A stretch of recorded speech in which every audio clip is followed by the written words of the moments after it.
here it is, my 2021 BMW M3 competition.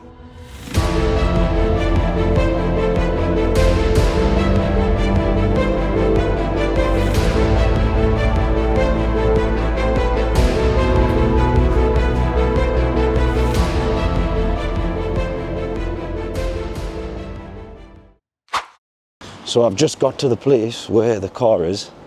And at my first look at it, I can see it now. Ooh, oh my God.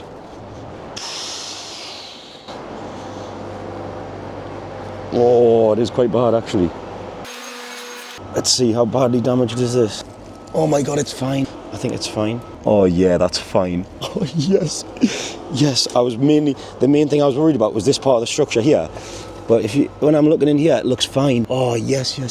Oh my God, I'm buzzing. As the oil cooler went. So the oil cooler is really dented in, but I don't think it's actually leaked. I don't think it's lost its oil, but you can see it's destroyed all of the radiators there. I'm not sure what he's hit, but pretty bad. Pretty bad. I don't think it's too bad overall. Ooh, look at it. Look at it, look at it. It's got the carbon bucket seats as well. Oh, look at those. Wow. So, first impressions are very good. I like what I see. I really like what I see. And does the door open? Oh, it does as well. Look. Oh, oi. Oh my God. Oh yes. This is so nice. Oh my goodness gracious. Oh my goodness. Is there any damage to the post? A little bit there. A little bit of damage. Nothing major though. All of the sills are alright. I transferred the lad the money, he gave me the keys, and now we're pushing it on the trailer. Unfortunately, we couldn't drive it on because of that oil cooler, which was broken. So we just winched it onto the back of the trailer as I couldn't start the engine. Oh my God, oh my God, oh my God, oh my God, oh my God, oh my God. Wow. Look at it, man. What a beast this is. Wow. It's the seats.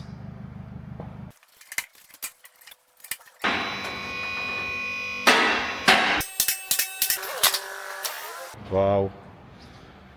Wow. Wow.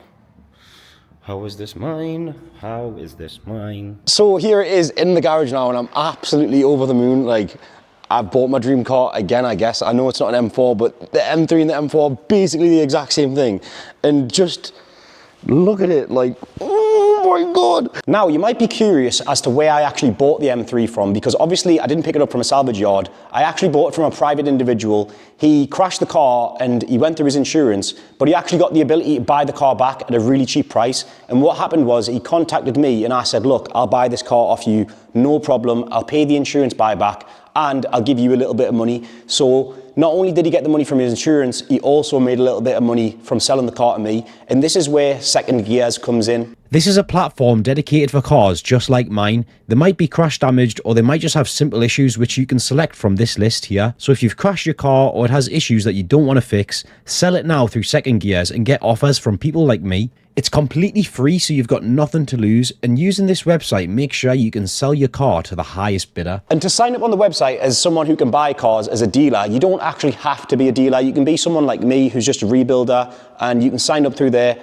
as a dealer and purchase some cars for yourself. If you signed up as a dealer, once you've been verified, you can access the dealer portal where you can browse all of the cars that are available. This is so much better than buying from a salvage auction because you have direct contact to the previous owner for the history, and you can actually view the cars in person before you purchase them. So check out secondgears.co.uk and save yourself on all of the crazy salvage auction fees. I've left their link in the top of my description, and I've also left it in the pinned comment. So first things first, when it's on the lift, we're just going to have a straight look underneath, and you can see how much everything's pushed in here. But these cars are built really well. I think everything behind the radiators is going to be fine. But obviously we won't see until we take everything off. But I'm pretty sure that this car is not going to have any structural damage, just from looking at it. But I'm so over the moon. Wow. I need to get the bonnet open really before I can decide for sure that there's not any structural damage. but it looks quite promising right now. Now, just less than 6 months ago, everyone knows I had my M4 competition set on fire, which at the time was the biggest purchase I've ever made, the biggest risk I'd ever took. And someone, I guess, just decided they wanted to take all of that away from me. And all I've done ever since that day is work as hard as I ever possibly have. And here we are just 6 months later. The M4 has made so much progress. We're about to paint it this week and I've accumulated so many of the parts, and this car's just popped up, and I thought, like, I deserve to buy this car. I'd never got to drive my car, and this one's gonna be done before the M4, obviously. The first issue I've got to tackle is getting the bonnet open, and what I think I'm gonna have to do is I think I'm just gonna have to cut 2 squares where the bonnet latch would be, to sort of just cut through where the latches are, so then I can open it, because the bonnet cable is not pulling, and then obviously this is just so pushed in that it's gonna be really difficult to get it released. So I think I'm just gonna cut 2 squares to release the bonnet, and then hopefully I can see a lot more of the damage to assess how bad it actually is.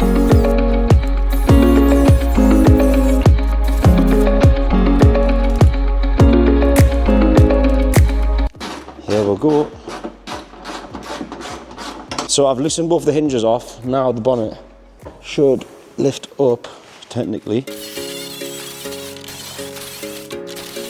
If you can see right here, there's a screw there and there, and them 2 screws are what's holding the bonnet latch in, so I'm cutting them off from the inside, so then the bonnet will release away from the latch.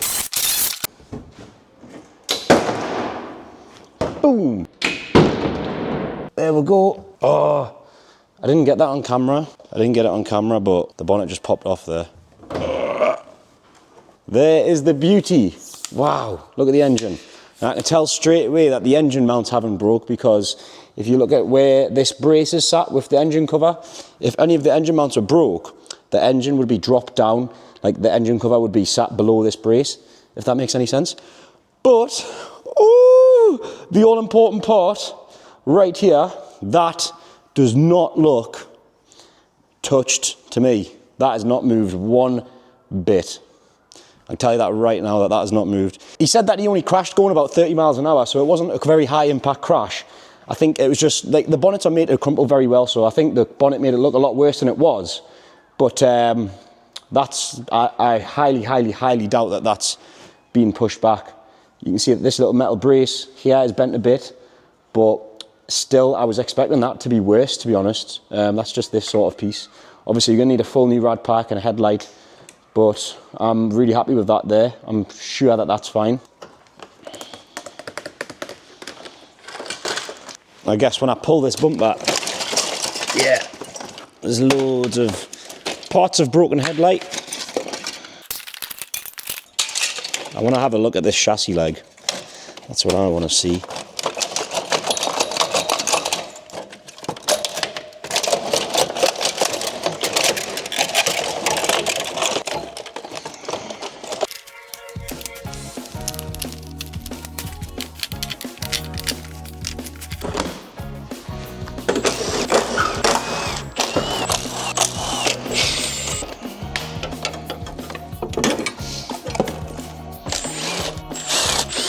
So now that I've got the bonnet removed, I'm just gonna get the car up in the air and we're gonna make work straight away getting all of the damage stripped off of the front, because I want to assess how bad it is. And the first thing I want to do is get this oil cooler replaced and fill it up with oil and just try start the engine, because I still don't know if this engine runs or not. So that's my biggest worry right now, whether the engine's actually good or not, because you can see the oil cooler's busted and overnight it's dripped all of the oil onto the floor here. So we're going to replace that oil cooler and I will find out whether the engine survived.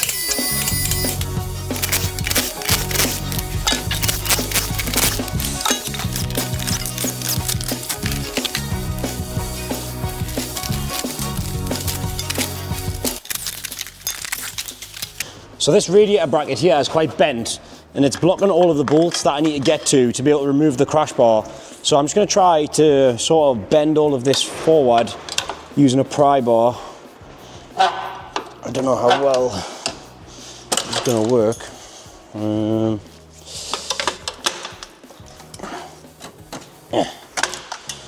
Yeah, maybe this is not going to work actually. One thing that's really good about this car is it doesn't have any suspension damage, even though that this was all quite pushed in quite heavily on the passenger side. You can see here this was all pushed quite back. It definitely has not touched any of the suspension. And both of the arch liners have actually survived, which is quite surprising. Normally the arch liners would break. This wing is obviously going to need replaced. They're aluminium, these wings, so you can see it's teared and it's all folded. These are £450 new. I've ordered one. Hopefully that's going to come tomorrow and we'll get that fitted on straight away.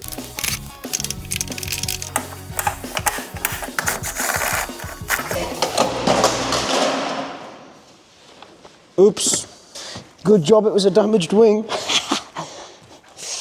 The wing was up there and now it's on the floor, but it's all right.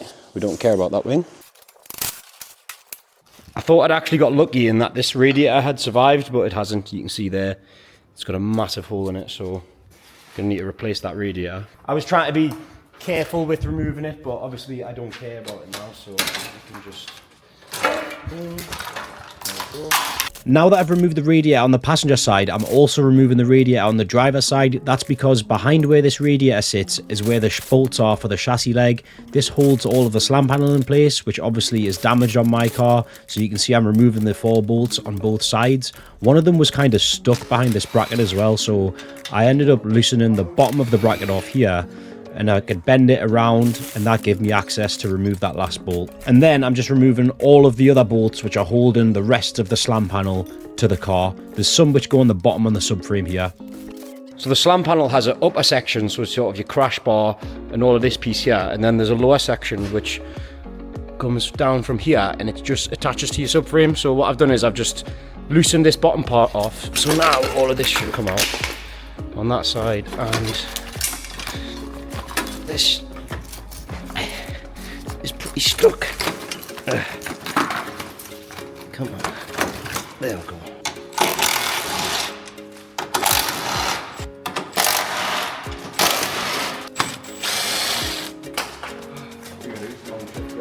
Now the last thing holding all of the slam panel onto the car was this upper section. So this bolts into those braces in the engine bay, and it also bolts into where all of the bonnet latches are. So I had to remove this upper brace and the upper panel, and also disconnect the bonnet cable and the sensors.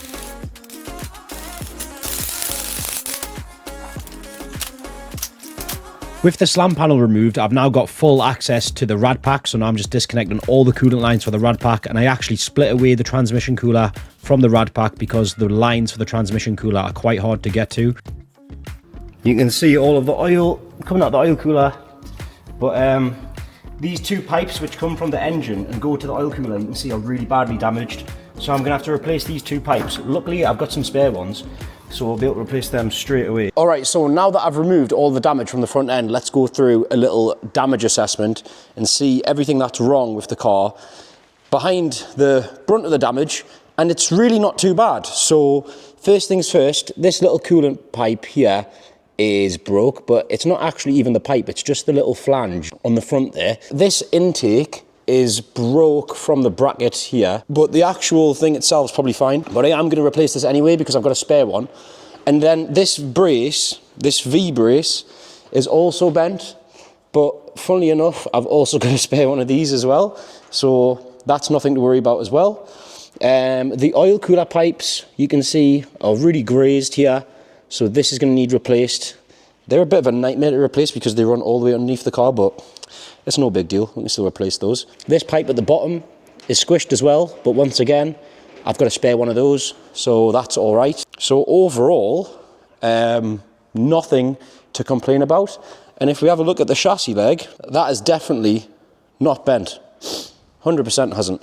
The thing with these cars is they're so strong. They're just built really, really strong. And obviously this wasn't a high-speed crash anyway, but it's crazy how much is actually damaged from such a low impact crash, because they're just made to crumple, aren't they? So yeah, there is that, but you can see that this is pushed up a little bit. So if we look here, can you see? But that's just that little front skim. So I think what I'm going to do is I'll probably bolt the bar back into here and we'll just give it a little pull and knock that down. I'm going to take some measurements as well, but if you look directly across from where the other one is, it definitely hasn't moved back. It's just that little single layer of metal, I think, that's just crumpled a little bit, but like I said, that's easily fixable. So overall, really, really happy with the damage. Like I said, no suspension damage.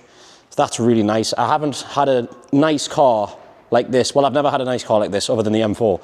But you know, like any sort of nice car that I've ever bought has normally had suspension damage, but this one doesn't, so it just makes it a lot easier to repair, because you know, when you have suspension damage, you're always like second guessing once you've drove it, like, ooh, is there going to be a rattle, this and that. But yeah, overall, really, really happy.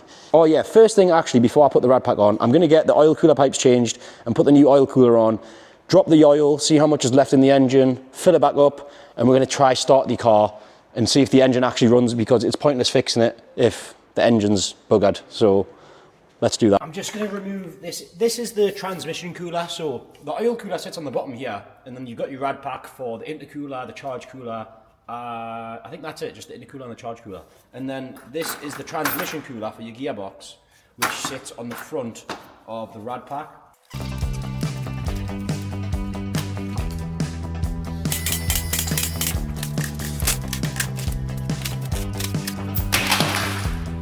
So now that I've got the subframe removed, these are the two pipes which we need to replace. This one with the metal end and this long one here.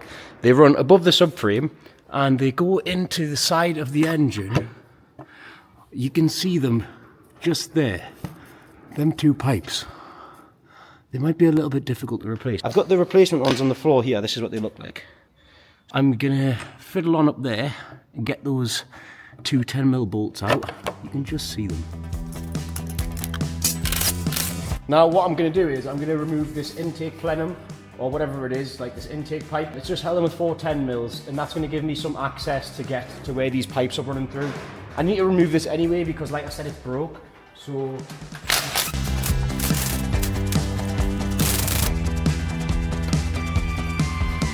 alright, now that I've removed this thing, I have all of the access in the world. I had to remove it to get to this little 10mm bolt there. So now if I remove that, I should be able to just pull these pipes out the way.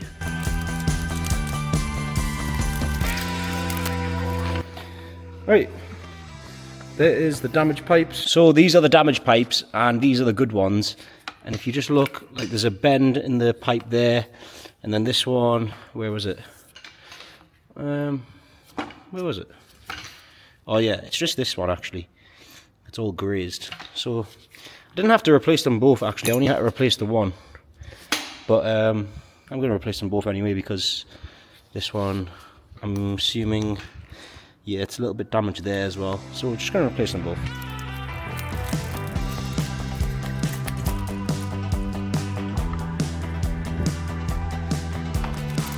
So here is the new oil cooler. This just sits on the bottom of the car like this, and it connects to the two pipes that I've just replaced. So I'm going to connect all this up now. So this is the replacement intake pipe. You can see none of the brackets are broken, where the other one had a broken bracket. I've installed that new intake pipe, and then there's this little broken coolant flange here. And if we come over to my other engine, this is from the donor M4. I have one there, so I'm just going to pinch it off this one, and then obviously I'm going to get a new one for that engine, and then I'll put that one back on there.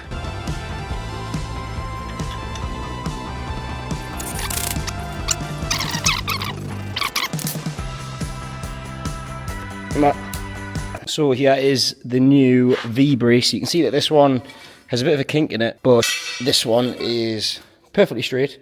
So I'm going to get that put on the car now, and then I'm going to put some oil in it. I mean, I don't have to put that on right now, but I'm just doing it just to eliminate everything that I need to do. So I'm going to put that on, and then we're going to drain the oil. We've also got this damaged pipe here, so this is just held on with 2 little clips. I'm going to remove this pipe and replace this one on here as well.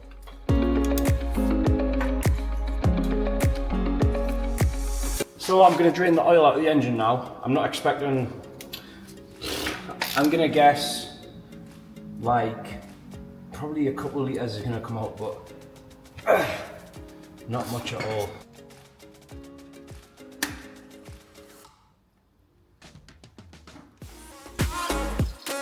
That is a decent bit of oil that's came out of there, to be fair. I'd say that's probably... There's probably about 5 litres in there. Maybe 3 actually. Still coming out though, steady stream. So there's plenty of oil in there. The engine's definitely going to be alright, like. But I just wanted to drain it, fill it back up, fresh oil, before starting it, just in case. Obviously you don't want to risk it. Could have been 1 litre in there, could have been 6 litres, you never know. So that's how much oil came out. That's probably about 5 litres, which is loads. I've put the sump plug back in, and if you look up here, you can also notice the car is on a set of downpipes. So once I put the oil in here and I try to start the car, it's gonna be very loud. Very, very, very loud. But let's see.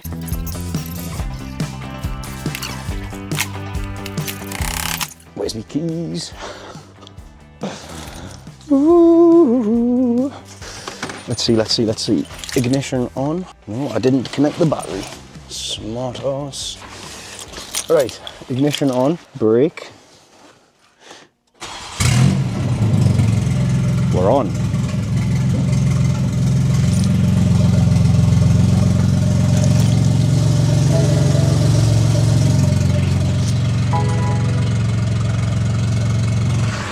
Alright, other than the disconnected exhaust, it sounds pretty good. So because of this damage on the side of the car, you can see the driver's door is really pushed in, and so is the rear driver's door. So I'm going to need 2 new replacement doors, but luckily the wing has survived. Really, really lucky that the wing isn't damaged. But what I'm going to do now is I'm just going to get both of these doors removed, and that's also going to give me a lot better access to be able to get inside and remove the dashboard and stuff.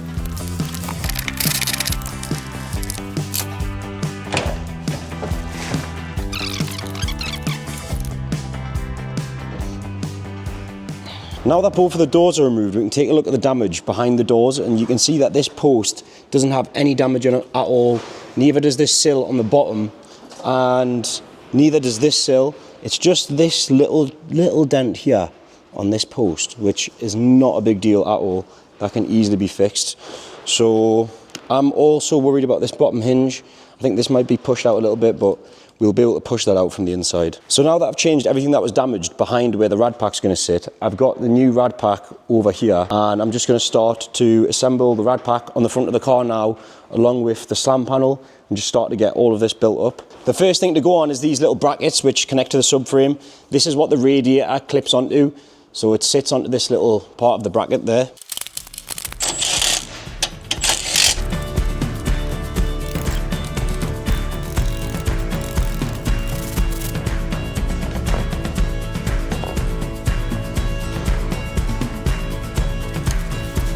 Now there's just a bolt through this little hole here which holds all of the rad pack into place.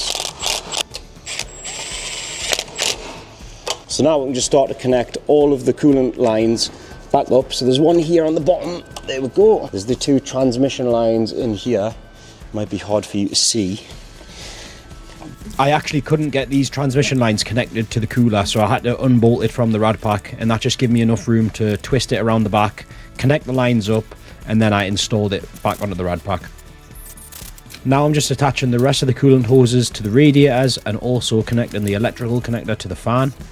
That just leaves the oil cooler, which sits on the very bottom, and it sits in between these 2 little brackets which hold it in place, and they just slide into those 2 brackets which attach to the subframe. All of this is bolted together through the radiator brackets, so you can see here these 2 holes. The bolts go through here which hold the radiator bracket in place, so you can see once I've lined these up, the radiator bracket can go on and then the bolts can go through.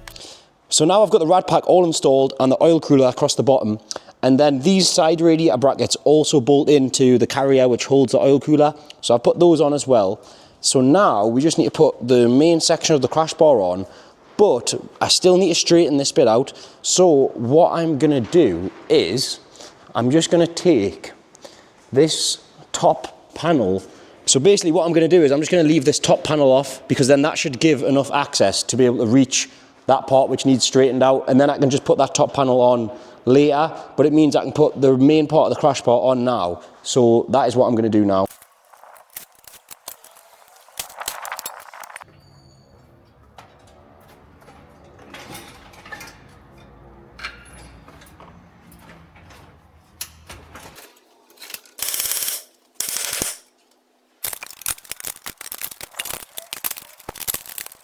So now that I've installed the rad pack and the slam panel on the car, and I've left that little top piece removed, you can see there, this top piece isn't on.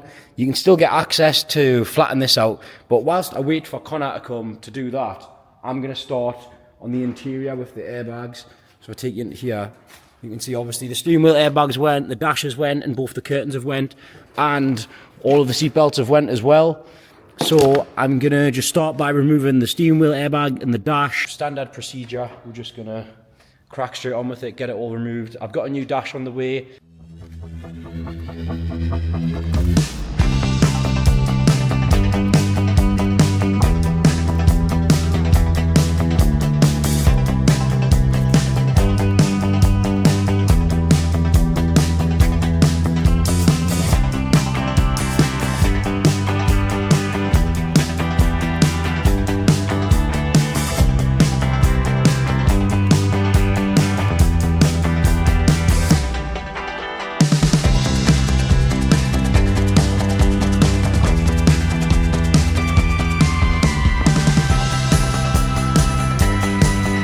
Right, so we're making some serious progress on the M3. I've just got both of the curtain airbags removed. You can see I've just left the headliner in the car because you need to take the windscreen out to get it out without creasing it. And I've also removed both of the seat belts. I've got them all on the floor over here. Seat belts and both curtains. So I'm gonna have them reset. I've ordered a dashboard off eBay. Obviously, we've just removed the dashboard, so I'll get the new dash back in. Once I get this curtain airbags and seatbelts back, I'll put them back in, and then that should be the interior all done. And then on the front end, obviously I've put the rad pack and the crash bar in, and I've just left the top support disconnected. Obviously I explained why, because we still need to knock this little bit of metal round. To be honest, I probably could just knock it flat, but I'm gonna leave it to Connor to do it because I don't wanna mess it up. And once they do that, we can put the top panel on, I can put the headlights in. The wing is coming from the dealership tomorrow, and then I just need a bonnet and a front bumper, and then we're good to go. Windscreen as well. But yeah, literally, it's not far away from needing painting now. We're getting this one done rapid. There is one more thing on the underneath of the car. The engine mounts broke, but luckily, I've got a spare one here. What's happened is, this little bottom bit is broke, and these actually hold oil inside of them. So the other one has lost all of its oil, so we're gonna have to get this replaced as well. I got Connor to straighten out the bit of the chassis which was bent. He used a slide hammer and also a rubber mallet. This was to avoid cracking any of the paint so that we didn't have to paint this part of the car again. And then we're just sizing it up here, make sure that all the bolt holes line up, which they did.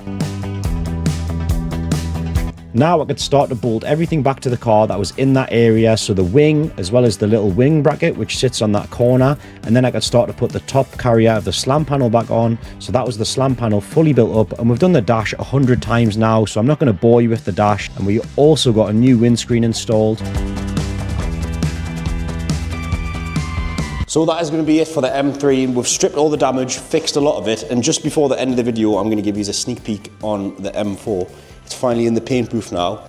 So the M4's in the paint booth now. All the repairs have been done. Obviously the chassis legs, I've put all of the seam sealer on everywhere. I went over all of it again, so you can see it's quite neat now. I'm happy with all the seam sealer now. I made a mess of it before, but I'd say all of this looks pretty good. Like, I'm not gonna complain about this. And obviously we've got the quarter on. They've done the little repairs where needed be. We had to pin pull this a bit because these pillars were the only part of the car which was warped a bit with the heat. It was just dinted a bit there, so they've pin pulled it and just used a bit of filler. Obviously there for where the quarter was joined, and that's the quarter on. You can see as well the rest of my sealer, which I'm quite happy with. But that's all of the repairs done, and he's going to put it into primer now, and then we can paint the full thing. And as soon as he's painted it, we're going to just start chucking all the parts on straight away. I've got most of the bits. So you might be seeing a video on this one next week, or it might be the week after, but I do have another car to post a video next week. So I'll see you next Thursday.